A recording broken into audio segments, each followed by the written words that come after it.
Real Estate Types 3. النهاردة هنتكلم عن العقارات السكنية اللي معروفة باسم Residential Real Estate.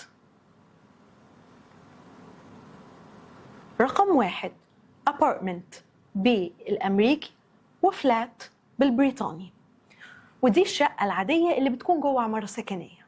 رقم 2 فيلا، الفيلا بيت مستقل وفي أغلب الوقت ليه حديقة مستقلة.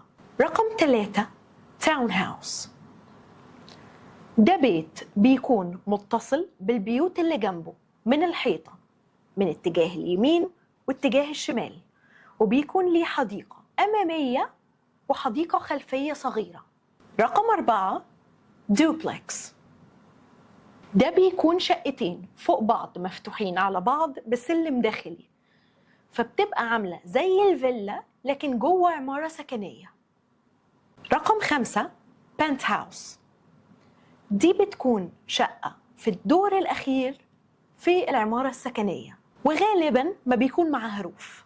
رقم 6 detached house، منزل منفصل، ده بيت مستقل مش متصل بأي بيت من أي نواحي، زيه زي الفيلا بالظبط، معروف برضو باسم stand alone house أو stand alone villa.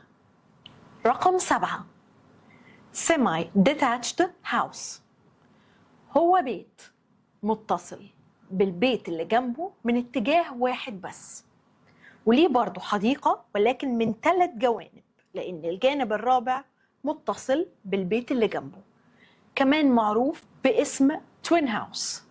This is Premier English by سارة، والنهاردة كان الجزء الثالث من سلسلة العقارات بالإنجليش.